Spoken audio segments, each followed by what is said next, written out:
പ്രവാചക പഠന പരമ്പര ഭാഗം 13 ഏശയ്യ. ഉടൻ ആരംഭിക്കുന്നു. ചങ്ങനാശ്ശേരി അതിരൂപത കുളത്തൂർ ഇടവകയിലെ ചാവറ വാർഡിലെ കുട്ടികൾ തയ്യാറാക്കിയ ചിത്രീകരണം. ഏശയ്യ.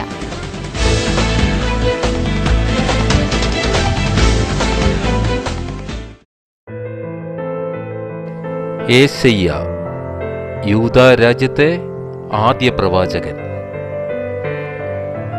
ജെറുസലേം ദേവാലയത്തിലേക്കുള്ള നഗരവീതി. ഊറിയ പുരോഹിത നാട് നീങ്ങിയ ഉസിയ മഹാനായ രാജാവായിരുന്നു. ജനങ്ങളുടെ ക്ഷേമം ആഗ്രഹിച്ച ഒരു രാജാവായിരുന്നു ഉസിയ. മാത്രമല്ല തികഞ്ഞ യഹോവ ഭക്തൻ കൂടിയായിരുന്നു ഉസിയ രാജാവ്. ഉസിയ പാവങ്ങളോട് വളരെ കരുണയുള്ളവനായിരുന്നു. കൃഷിക്കാർക്ക് ധാരാളം വിത്തും പണവും പലിശ കൂടാതെ രാജാവ് നൽകി. യാഹുവെ ഉസിയ രാജാവിനോട് കരുണ കാണിക്കട്ടെ. എങ്കിലും നാട്ടിൽ ഇപ്പോഴും അനീതി നിലനിൽക്കുന്നു. പ്രഭുക്കന്മാരുടെ അഴിമതി ഇല്ലാതാക്കാൻ അദ്ദേഹത്തിന് സാധിച്ചില്ല. ന്യായാധിപന്മാർ രാജാവ് അറിയാതെ കൈക്കൂലി വാങ്ങി. ബാലിന്റെ ദേവാലയങ്ങൾ ഇല്ലാതാക്കാനും രാജാവിന് സാധിച്ചില്ല. ഇനിയെല്ലാം യുവരാജാവിനെ ആശ്രയിച്ചാണ്. പുതിയ രാജാവ് അല്പം അഹങ്കാരിയാണെന്ന് തോന്നുന്നു. പാവങ്ങളോട് ദയ കാണിക്കുമെന്ന് തോന്നുന്നില്ല. മാത്രമല്ല യുവരാജാവ് ഒരു യാഹുവെ ഭക്തനുമല്ല. യുവരാജാവ് യാഹോയുടെ നീതി സ്വീകരിക്കുന്നില്ലെങ്കിൽ ഇസ്രായേലിനെ പോലെ നമുക്കും ദൈവശിക്ഷയുണ്ടാവും. അങ്ങനെയൊന്നും സംഭവിക്കാതിരിക്കട്ടെ. ദൈവശിക്ഷ ഉണ്ടാകുന്നതിന് മുൻപ് ആമോസിനെയും ഹോസിയായും പോലെ യാഹുവെ പ്രവാചകന്മാരെ അയച്ച് മുന്നറിയിപ്പ് തരും. സുഹൃത്തുക്കളെ വരൂ, നമുക്ക് പോകാം. സുഹൃത്തുക്കളെ, എനിക്കെന്തോ ഒരു അസ്വസ്ഥത. നമുക്ക് ദേവാലയത്തിൽ പോയി പ്രാർത്ഥിച്ചിട്ട് പോകാം. വരൂ, എന്നാൽ നമുക്കെല്ലാവർക്കും കൂടി ദേവാലയത്തിലേക്ക് പോകാം. ജെറുസലേം ദേവാലയം.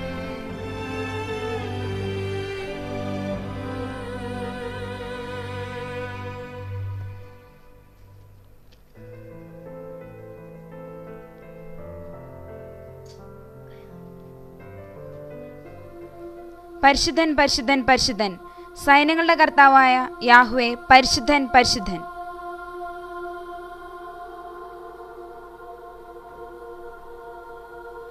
പരിശുദ്ധൻ പരിശുദ്ധൻ പരിശുദ്ധൻ, സൈന്യങ്ങളുടെ കർത്താവായ യാഹ്വേ പരിശുദ്ധൻ പരിശുദ്ധൻ.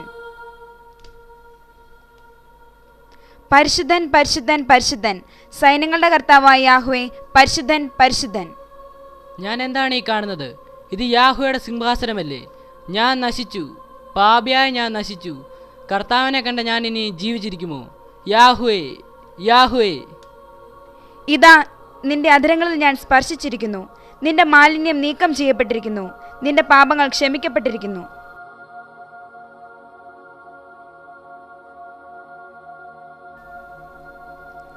ഞാൻ ആരെയാണ് അയക്കുക? ആരാണ് എനിക്ക് വേണ്ടി പോവുക? കർത്താവേ, ഇതാ ഞാൻ, എന്നെ അയച്ചാലും. പോവുക. നീ ഈ ജനത്തോട് പറയുക, വീണ്ടും വീണ്ടും പറയുക. അവർ എത്ര കണ്ടാലും മനസ്സിലാക്കുകയില്ല, എത്ര കേട്ടാലും ഗ്രഹിക്കുകയില്ല. അത്ര കഠിനമാണ് അവരുടെ ഹൃദയം. എന്നാലും നീ പറയുക. കർത്താവേ, എത്ര നാളത്തേക്കാണ് ഞാൻ പറയേണ്ടത്? നഗരങ്ങൾ ജനവാസമില്ലാതെയും ഭവനങ്ങൾ ആൾപ്പാർപ്പില്ലാതെയും ആകുന്നതുവരെ, ഞാൻ ഈ ജനത്തെ ശിക്ഷിച്ചിട്ട് അടിമകളാക്കി ബാബിലോണിലേക്ക് അയക്കുന്നതുവരെ. ഞാൻ എന്താണ് പറയേണ്ടത്? ആരോടാണ് പറയേണ്ടത്? എല്ലാവരോടും അവരുടെ അകൃത്യങ്ങൾ അവരുടെ മുഖത്ത് നോക്കി വിളിച്ചു പറയുക. യാഹുവേ സ്തോത്രം, യാഹുവേ സ്തോത്രം.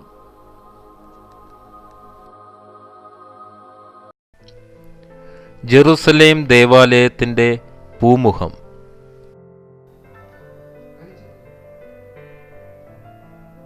ഏശയ്യ, എത്ര നേരമായി ഞങ്ങൾ നിന്നെ നോക്കി നിൽക്കുന്നു. യേശയ്യ, നീ ഇത്ര നേരം പള്ളിയിൽ എന്തു ചെയ്യുകയായിരുന്നു? ഏശയ്യ, നിനക്കെന്ത് പറ്റി?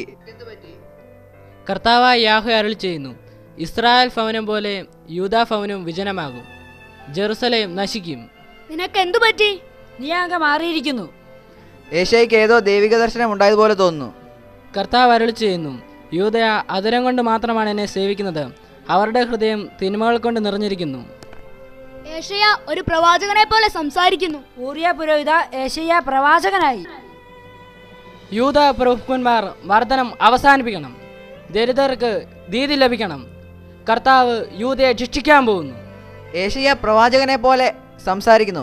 ഏശയ്യ പ്രവാചകനായി മാറിയിരിക്കുന്നു. അന്നു മുതൽ ഏശയ്യ യൂദാ മുഴുവൻ ദൈവത്തിന്റെ സന്ദേശം അറിയിക്കുവാൻ തുടങ്ങി. എന്നാൽ അവന്റെ സന്ദേശം ആരും ശ്രവിച്ചില്ല. ആഹാസ് രാജാവിന്റെ കൊട്ടാരം. വന്ദനം മഹാരാജൻ. സ്വാഗതം സൈന്യാധിപൻ. എന്തുണ്ട് അതിർത്തിയിൽ വാർത്തകൾ? മഹാരാജൻ, അസീറിയൻ സൈന്യം നമ്മെ ആക്രമിക്കാൻ ഒരുങ്ങുന്നു. യുദ്ധം വേണ്ട എങ്കിൽ സമാധാന ഉടമ്പടിയുമായി ദൂതനെത്തിയിരിക്കുന്നു. നമ്മുടെ സൈന്യം മുഴുവൻ ഉടൻ വടക്കൻ അതിർത്തിയിലേക്ക് നീങ്ങട്ടെ. മഹാരാജൻ, അത് അപകടമാണ്. തെക്കേതോമി സൈന്യം യുദ്ധം ആരംഭിച്ചിരിക്കുകയാണ്. ആദ്യം അവരെയാണ് തടയേണ്ടത്. ഇത്രയും നാൾ നിങ്ങൾ എന്തു ചെയ്യുകയായിരുന്നു? മഹാരാജൻ, നമ്മുടെ പ്രധാന സൈന്യം പടിഞ്ഞാറ് ഫിലിസ്തീനുമായി യുദ്ധത്തിലായിരുന്നു. ഫിലിസ്തീനെ തോൽപ്പിക്കാതെ എങ്ങനെ തെക്കോട്ട് നീങ്ങാൻ പറ്റും? രാജ്യത്തിന്റെ 4 അതിർത്തികളിലെ യുദ്ധം എങ്ങോട്ട് സൈന്യത്തെ നീക്കും? ബാൽ യുദ്ധദേവനാണ്. ബാൽദേവനാണ് ഇനി ആശ്രയം. സൈന്യാധിപ, ബാൽ പുരോഹിതനെ വിളിക്കൂ.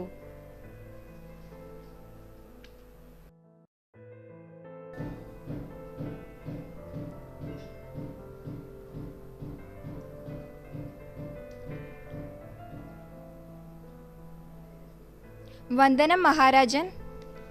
ബാൽ പുരോഹിത, രാജ്യത്തിന്റെ 4 ഭാഗത്തും യുദ്ധഭീഷണി മുഴങ്ങുന്നു. യുദ്ധം ജയിക്കാൻ ബാൽദേവൻ കനിയണം. ബാൽദേവൻ ഏറ്റവും ഇഷ്ടം നരബലിയാണ്. നരബലി നടത്തിയാൽ ബാൽദേവൻ തീർച്ചയായും സന്തുഷ്ടനാവും. അതിന് ഞാൻ എന്തു ചെയ്യണം? അങ്ങയുടെ മൂത്ത കുട്ടിയെ തന്നെ ബാൽദേവന് സമർപ്പിക്കണം. എന്നാൽ അങ്ങ് ഒരിക്കലും പരാജയപ്പെടുകയില്ല. യുദ്ധവിജയമാണ് ഏറ്റവും പ്രധാനം. എന്റെ കുഞ്ഞ് നഷ്ടപ്പെട്ടാലും സാരമില്ല. യുദ്ധം ജയിക്കണം. സൈന്യാധിപ, എത്രയും വേഗം നരബലി നടത്തി തിരികെ വരൂ.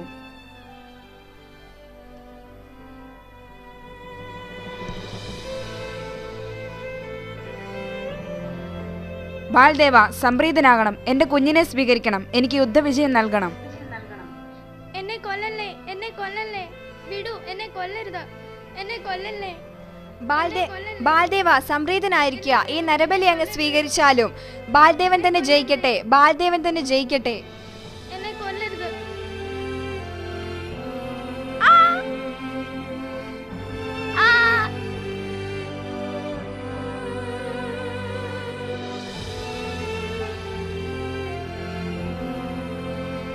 ആകാശ്, ആകാശ്, നിന്നോട് ആര് പറഞ്ഞു നിന്റെ കുഞ്ഞിനെ ബാലിന് ബലിയർപ്പിക്കാൻ? യുദ്ധവിജയത്തിനായിട്ടാണ് കുഞ്ഞിനെ ബലിയർപ്പിച്ചത്. നീ തലമറന്ന് എണ്ണ തേക്കുന്നു. യൂദയുടെ രക്ഷകനും സംരക്ഷകനും അത്യുന്നതനായ യാഹ്വേയാണ്. എന്നിട്ടെന്തേ യൂദായിലേക്ക് 4 ഭാഗത്തു നിന്നും ശത്രുക്കൾ ഇരച്ചു കയറുന്നു? നിന്റെ ദുഷ്ടതയാണ് അതിന് കാരണം. നീയും യൂദാഭവനവും യാഹ്വയെ ഉപേക്ഷിച്ചു. അതിനുള്ള ശിക്ഷകളാണ് ഈ യുദ്ധങ്ങൾ. ഏഷ്യ, നീ ധിക്കാരം പറയുന്നു. ആഹാസേ, യാഹ്വെ അരുൾ ചെയ്യുന്നു, യൂദായെ യാഹ്വെ സംരക്ഷിക്കും. അതിന് യാഹ്വേക്കാരുടെയും സഹായം ആവശ്യമില്ല. എന്നിട്ടെന്തേ തെക്ക് എദോമ്യരും പടിഞ്ഞാറ് ഫിലിസ്തീനും യൂദായിലേക്ക് ഇരച്ചു കയറുന്നു? നീ ആദ്യം യാഹ്വേയിൽ വിശ്വസിക്കുക. വേണമെങ്കിൽ യാഹ്വേയിൽ നിന്ന് ഒരടയാളം ആവശ്യപ്പെടാം, നിനക്കിഷ്ടമുള്ള ഏതും. അടയാളം ചോദിച്ചിട്ട് നോക്കി നിന്നാൽ രാജ്യം നശിക്കും. ഞാൻ യാഹ്വയെ പരീക്ഷിക്കുന്നില്ല. എനിക്ക് അടയാളം വേണ്ട. ആഹാസേ, നിന്റെ വക്രത കർത്താവ് അറിയുന്നു. നീ ചോദിക്കാതെ തന്നെ യൂദായ്ക്ക് അവിടുന്ന് ഒരടയാളം നൽകിയിരിക്കുന്നു. യുവതി ഗർഭം ധരിച്ച ഒരു പുത്രനെ പ്രസവിക്കും. അവൻ ഇമ്മാനുവേൽ എന്ന് വിളിക്കപ്പെടും. അവന് നന്മ തിന്മ തിരിച്ചറിയുവാനുള്ള പ്രായമാകുന്നതിന് മുൻപ് എദോമിയരും ഫിലിസ്തീനും അപ്രത്യക്ഷരാകും. ആ രാജ്യങ്ങൾ സ്വയം ഇല്ലാതാകും. എന്നാൽ ആഹാസേ, നീ ഇപ്പോൾ ആശ്രയിക്കുവാൻ പോകുന്ന അസീറിയ തന്നെയായിരിക്കും നിന്റെ അന്തകൻ. എന്നാലും ഞാൻ എൻ്റെ പ്രിയപ്പെട്ട ജെറുസലേമിനെ ഇപ്പോൾ ഉപേക്ഷിക്കുകയില്ല. കാരണം നിനക്ക് ശേഷം വരാനുള്ളവൻ നീതിമാനാണ്.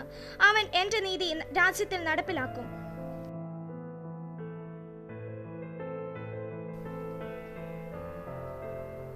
മഹാരാജൻ, നരബലി പൂർത്തിയായി. ബാൽദേവൻ സംപ്രീതനായിരിക്കുന്നു. ബാൽദേവൻ അരുളി ചെയ്യുന്നു, അങ്ങ് ശക്തരായ അസീറിയുമായി സമാധാന ഉടമ്പടി ചെയ്യുക. എന്നിട്ട് അവരുടെ സഹായത്തോടെ ഏദോമരെയും ഫിലിസ്തീനെയും തോൽപ്പിക്കുക. ആ ഏശയ്യ ഇപ്പോൾ ഇവിടെ വന്ന് ഇതിന് നേരെ എതിര് പറഞ്ഞിട്ട് പോയിരിക്കുന്നു. ഏശയ്യ എപ്പോഴും അങ്ങനെയാണ്. എല്ലാ നല്ല കാര്യവും യഹോവയുടെ പേരിൽ തർക്കിക്കും. നാം അത് കാര്യമാക്കേണ്ട. എന്നാൽ ഉടൻ തന്നെ സമാധാന ഉടമ്പടിക്കായി അസീറിയൻ ദൂതൻ സെന്നാകരീബിനെ വിളിക്കൂ.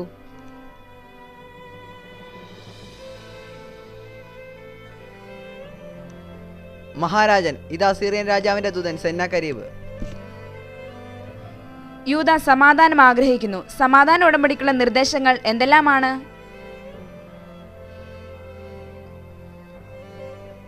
മഹാരാജൻ, യൂദ സമാധാനം ആഗ്രഹിക്കുന്നെങ്കിൽ 2 നിബന്ധനകൾ പാലിക്കണം. ഒന്ന്, 1000 കിലോ സ്വർണം എല്ലാ വർഷവും അസീറിയൻ രാജാവിന് നികുതിയായി നൽകണം. 2, അസീറിയൻ ദൈവമായ മോളോക്കിനെ ഇസ്രായേലിന്റെ ദൈവമായി പ്രഖ്യാപിച്ച് ആരാധിക്കണം. യൂദ സമാധാനം സ്ഥാപിക്കാനായി എന്ത് വിട്ടുവീഴ്ചയ്ക്കും തയ്യാറാണ്. 2 നിബന്ധനകളും ഞാൻ പൂർണ്ണമായി സ്വീകരിക്കുന്നു.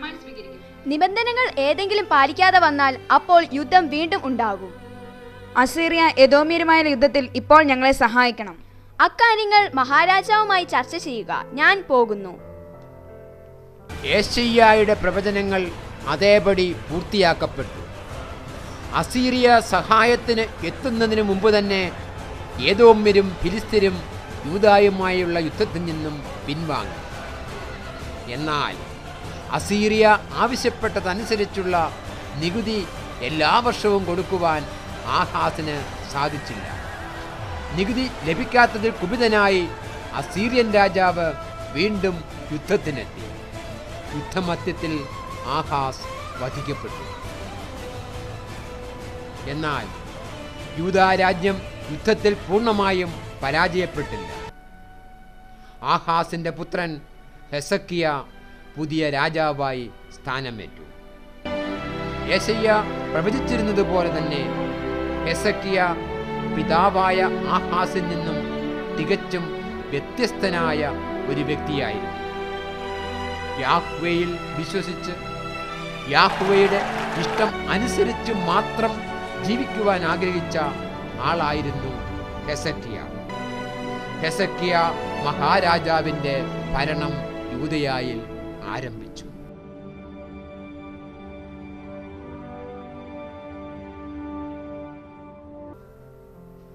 വന്ദനം മഹാരാജൻ. സൈന്യാധിപൻ, യുദ്ധരംഗത്തെ ഇന്നത്തെ വാർത്ത എന്താണ്? അസീറിയ വീണ്ടും വലിയ യുദ്ധത്തിനൊരുങ്ങിയാണ്. അത് നേരിടാൻ നമ്മുടെ സൈന്യം ആസക്തമാണ്. നാം ഈജിപ്തിന്റെ സഹായം തേടണം, അല്ലെങ്കിൽ നാം തകർന്നു തന്നെ. അത് ചെയ്യാം, പക്ഷേ അതിനു മുമ്പ് യാഹ്വേ എന്ത് പറയുന്നു എന്നറിയണം. യാഹ്വേയാണ് ഇസ്രായേലിന്റെ സംരക്ഷകൻ. സൈന്യാധിപൻ പോയി ഊറിയ പുരോഹിതനെ വിളിക്കുക.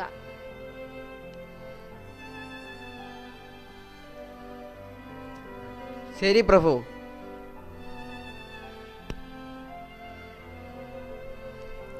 വന്ദനം മഹാരാജൻ. ഊറിയ പുരോഹിത, അസീറിയ വീണ്ടും വലിയ യുദ്ധത്തിന് തയ്യാറെടുക്കുന്നു. എന്തെങ്കിലും ചെയ്യുന്നതിനു മുമ്പ് യാഹ്വേ എന്തു പറയുന്നു എന്നറിയണം.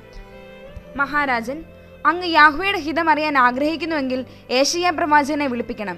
ഏശയ്യയാണ് യാഹ്വയുടെ ശബ്ദം. ഏശയ്യയ്ക്ക് ഭ്രാന്താണ്. മാസങ്ങൾ തോറും ഏശയ്യ ഗ്രാമങ്ങൾ തോറും തുണിയില്ലാതെ നടക്കുകയാണ്. മഹാരാജൻ, ഏശയ്യ തുണിയില്ലാതെ നടക്കുന്നത് തന്നെ എന്തോ ദൈവിക നിർദ്ദേശമാണ്. എല്ലാം വ്യക്തമായി അറിയാൻ ഉടൻ അദ്ദേഹത്തെ കാണണം. സൈന്യാധിപൻ പോയി ഏശയ്യ പ്രവാചകനെ കണ്ടുപിടിക്കുക. പുരോഹിത, അങ്ങുകൂടി പോവുക. ദൈവഹിതം എന്തെന്ന് മനസ്സിലാക്കി. ഏശയ്യ, നീ നഗ്നനായി ജീവിക്കേണ്ട സമയം അവസാനിച്ചിരിക്കുന്നു. നീ നിന്റെ പുതപ്പ് മാറ്റി ഉടുവസ്ത്രങ്ങൾ ധരിക്കുക. ഹെസക്കിയ രാജാവിന്റെ ദൂതന്മാർ നിന്നെ കാണാൻ ഇതാ നന്ദി യാഹ്വേ, നന്ദി. ഊറിയ പുരോഹിത, അതാ ഏശയ്യ പ്രവാചകൻ. അദ്ദേഹം വസ്ത്രം ധരിച്ചിട്ടുണ്ട്. നമുക്ക് അദ്ദേഹത്തിന്റെ അടുത്ത് ചെല്ലാം.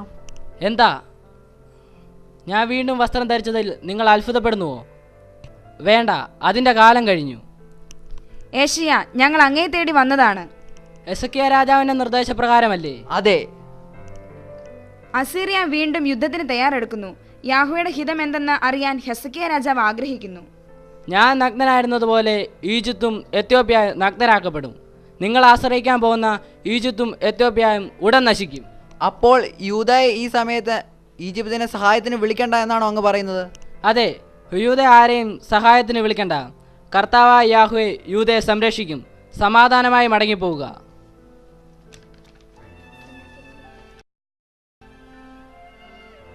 മഹാരാജൻ, ജെറുസലേം കോട്ട ഏത് നിമിഷവും തകരും. ജനം ആകെ അസ്വസ്ഥരാണ്. നാം എന്തെങ്കിലും ഉടൻ ചെയ്യണം, അല്ലേ നാം നശിച്ചത് തന്നെ. ഈ അവസാന നിമിഷം നമുക്ക് എന്ത് ചെയ്യാൻ പറ്റും?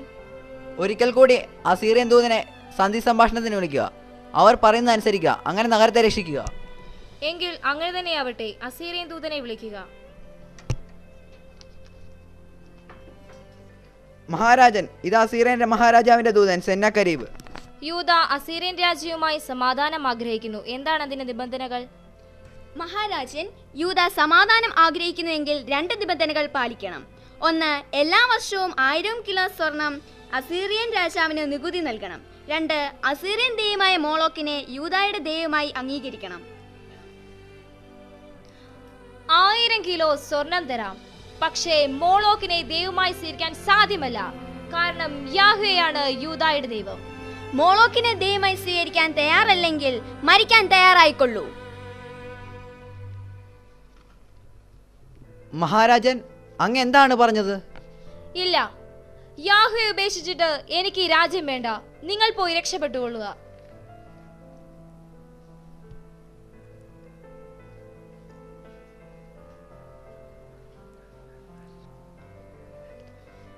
യാഹ്വേ യാഹ്വേ, അങ്ങ് എന്തിനെന്നെ ശിക്ഷിക്കുന്നു? അങ്ങ് എന്തിനെന്നോട് ക്രൂരത കാട്ടുന്നു? എൻ്റെ പിതാക്കളായ ആഹാസും യോദ്ധാവും ചെയ്ത തെറ്റുകൾക്ക് അങ്ങ് എന്നെ ശിക്ഷിക്കുകയോ? യാഹ്വേ യാഹ്വേ, കരുണ കാട്ടണമേ. യാഹ്വേ യാഹ്വേ, കരുണ കാട്ടണമേ.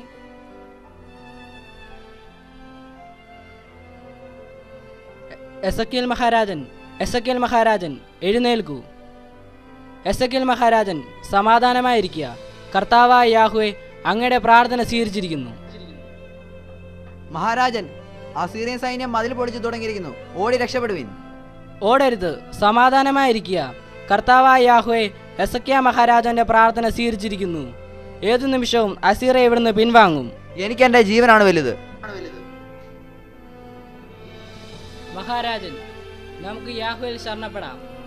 അവിടുത്തെ വിധി അവിടുന്ന് തന്നെ നടപ്പാക്കട്ടെ. മഹാരാജൻ, എന്ത് സംഭവിച്ചു? അസീറിയൻ സൈന്യത്തിൽ എന്തോ മഹാവിപത്ത്. എല്ലാവരും നഗരം വിട്ട് ഓടിപ്പോകുന്നു. അത് യാഹ്വയുടെ പ്രവൃത്തിയാണ്. അത് യാഹ്വയുടെ പ്രവൃത്തിയാണ്.